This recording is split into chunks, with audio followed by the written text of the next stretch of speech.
కానీ అనిత గారి ఇన్ఫ్లుయెన్స్ మీ లైఫ్లో ఏ స్థాయిలో ఉంటుందంటే, అంటే మీ క్రియేషన్స్, వెంకటేశ్వర క్రియేషన్స్ కింద శ్రీమతి అనిత అని కూడా వస్తుంది బ్యానర్ వెంటనే ఆవిడ పేరు. I'm sure she's got a huge impact మీ లైఫ్లో. అంటే వెంకటేశ్వర క్రియేషన్స్ మేము పెట్టినప్పుడు దిల్ సినిమా అప్పుడే నాకు నరసింహారావు గారని నాకు ముహూర్తం డేట్లు చెప్పేవాడు, కాచిగూడలో ఉండేవాడు. అప్పుడు అన్ని పేర్లు తీసుకొని అందరి తీసుకొని వైఫ్ పేరు కూడా అడుగుతూ అందరు నేమ్స్ ఇస్తే ఈవిడ పేరు వచ్చేలాగా చూసుకోండి మీ లైఫ్లో అన్నాడు.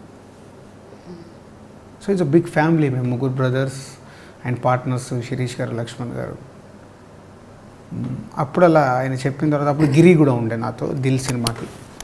సో ఆయన చెప్పాడని అప్పుడు ఆవిడకు కూడా తెలియదు, ఎవరికి తెలియదు. నేను అనుకొని చెప్పేసిన తర్వాత అలా జరుగుతూ ఉండేది. బట్ ఎప్పుడు ఇంట్లో మా ఇద్దరి మధ్యలో సందర్భం వచ్చినప్పుడల్లా జరుగుతుండే, మాట్లాడుకుంటున్నప్పుడు ఎప్పుడు అంటుండే నా పేరు వల్లే నీకు సక్సెస్లు వస్తున్నాయి అంటే నేను ఏడిపించేవాడిని. అంటే నేను స్క్రిప్ట్ వరకు ఇవన్నీ చేయకుండానే నీ పేరుతోనే నాకు సక్సెస్లు వస్తున్నాయా. బట్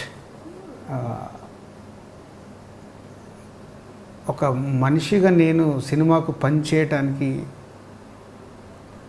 వర్క్ చేస్తున్నప్పుడల్లా తన దగ్గర నుంచి నాకు తెలియని సపోర్ట్ ఉండేది.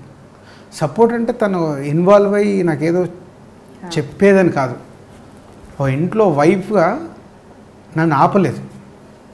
నా హార్డ్ వర్క్ నేను చేసేదాన్ని ఎప్పుడు ఆపేది కాదు. మ్యాక్సిమం అవుట్డోరు, అబ్రాడ్ షూటింగ్స్ అన్నీ మేము ఫ్యామిలీతోనే వెళ్ళేవాను. సో వాళ్ళకి ఇచ్చే టైం అక్కడే మ్యాక్సిమం కదా అని వెళ్ళేవాను. సో లాస్ట్ ఫిలిం ఈజ్ ఎవడి తర్వాత వెళ్ళడం కుదరలేదు, డాటర్ మ్యారేజ్ ఇవన్నిటి వల్ల. బట్ హర్ డెత్ అది ఒక పెద్ద షాక్ అండి. అంటే షాక్ అంటే ఆవిడకి హెల్త్ బాగాలేదా, లేకపోతే was it sudden death? Sudden death. అంటే తనకి యాక్చువల్ ఈ సైడ్ డిసీజ్ అనేది ఎప్పుడు లేదు. అంటే కొన్ని లైఫ్లో అన్ఎక్స్పెక్టెడ్ మూమెంట్స్ అనేటివి అదేనేమో. February 27th నేను అబుదాబి వెళ్ళాను డీజే షూటింగ్కి. అక్కడ 4th నుంచి సాంగ్ స్టార్ట్ అవుతుందని ఎందుకో నేను అక్కడి నుంచి అంటే యూఎస్ వెళ్ళిపోవాలి 11th. సో 15 days అవుతుంది, సరే గ్రాండ్ సన్ కూడా ఉన్నాడు అని మధ్యలో బన్నీకి హరీష్కి నాకు ఏదో బ్యాంక్ పని ఉందని చెప్పేసి 2 days హైదరాబాద్ వచ్చాను. 5th and 6th, March 5th and 6th. 6th రోజు సాధారణంగా నేను ఎటు బయటికి వెళ్తున్నప్పుడు లేట్ నైట్స్ సెండ్ ఆఫ్ ఇవ్వదు నాకు. నేను కూడా లేవమని చెప్పను, ఎందుకంటే లేట్ నైట్ వాళ్ళకి నిద్ర డిస్టర్బ్ ఎందుకు, పడుకునేటప్పుడే చెప్పేసుకొని పడుకొని వెళ్ళిపోయాను. ఆ రోజు నేను 6th లేవలే, 1:45 కూడా 2 o'clock ఇంట్లో నుంచి బయలుదేరాలి. గ్రాండ్ సన్ ఉన్నాడని వాళ్ళు కింద బెడ్రూమ్లో పడుకున్నారు, నేను పైన బెడ్రూమ్లో పడుకున్నాను. డ్రైవర్ని పంపించి తనే లేపి నేను రెడీ అయ్యి వస్తుంటే హాల్లో కూర్చున్నాను. బయట వరకు వచ్చి సెండ్ ఆఫ్ ఇచ్చి March 6th ఫస్ట్ టైం నా లైఫ్లో. Maybe God is design. 5th, 6th నేను రావాల్సింది లేకుండే వచ్చాను. వచ్చిన తర్వాత ఆల్ మూమెంట్స్ ఆ 2 days వేరే వర్క్ లేదు, ఇంట్లోనే టైం స్పెండ్ చేశాను. 6th రోజు ఈవినింగ్ గ్రాండ్ సన్ని తీసుకొని మేము ఇద్దరం కార్లో వెళ్ళాం.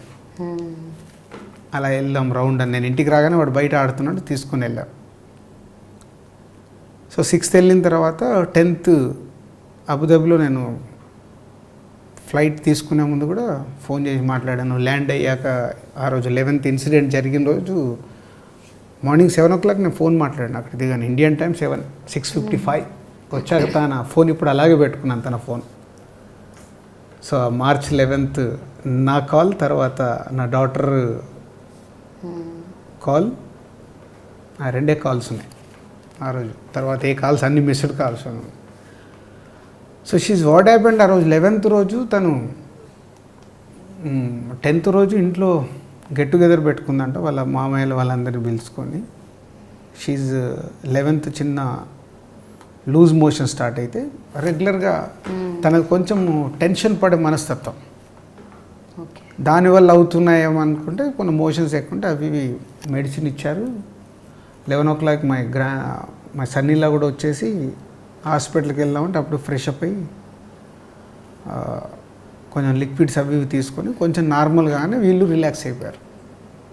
నార్మల్ అయిపోయింది, తగ్గిపోయింది. మా గ్రాండ్ సన్తో మళ్ళీ కూర్చోబెట్టుకొని ఆడుకుంది 1 hour, 11:30 to 12:30. తర్వాత పడుకుంటానని తిని కిచిడి లాంటిది కూడా వాళ్ళ మదర్ ఫాదర్ కూడా అంతకుముందు రోజు వచ్చారు. ఆ డిన్నర్ ఉందంటే వాళ్ళు కూడా వచ్చారు. So everyone at home except me. So 3 o'clock వాష్రూమ్కి వెళ్ళేసి వచ్చి సడన్గా కొలాప్స్. సో అప్పటికి వీళ్ళకి డౌట్ వచ్చి టక్గా హాస్పిటల్ తీసుకురా. కానీ లూజ్ మోషన్స్ వల్ల మేబీ డిహైడ్రేషన్ అయ్యి షీస్ హార్ట్ కార్డియాక్ అరెస్ట్. అసలు ఇంతకుముందు ఎప్పుడు కూడా అంత 6 months బ్యాకే మేమిద్దరము కేరళలో పాల్కాడ్ వెళ్ళాం. పాల్కాడ్ వెళ్ళినప్పుడు కూడా అన్నీ అక్కడికి వెళ్ళకముందు వాళ్ళన్నీ టెస్టులు చేయించుకొని రమ్మంటారు. అన్ని టెస్టులు చేయించాం లాస్ట్ ఇయర్ ఆగస్ట్. అప్పుడు ఏంటంటే నాకు షోల్డర్ పెయిన్ వచ్చింది. ఆస్ట్రేలియా ట్రిప్ వెళ్తే షోల్డర్ పెయిన్ వస్తే నా గురించి వెళ్ళాం. సరే నేను ఒక్కరిని ఎందుకని ఇద్దరం వెళ్ళాం. సో 1 week అదే మేమిద్దరం కలిసి ఉన్న major time, full time 1 week ఇద్దరం కలిసి ఉన్నాం. రాజుగారు మీ మ్యారేజ్ 25 years అనుకుంటా నాకు తెలిసి. 25 కంప్లీట్, 26 కంప్లీట్ అయ్యాయి మొన్న April 19th 26.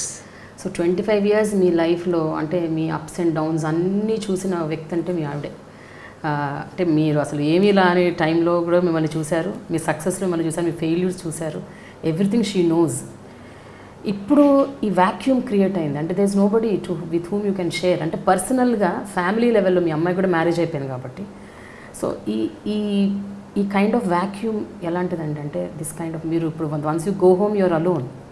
అంటే అదేనండి, నాట్ ఐఎమ్ అలోన్. ఇప్పుడు అంతకుముందు నేను నా వైఫే ఇంట్లో ఉండేవాళ్ళం. ఇన్సిడెంట్ అయిన నుంచి మా పేరెంట్స్, నా డాటర్, నా సన్నీలా, my brother son, everyone with me only.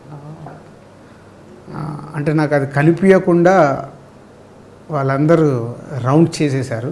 But grand son వల్ల కూడా చిన్న ఎనర్జీ ఉంది. బట్ ఎంత ఏది ఉన్నా I know what is I'm suffering is inside.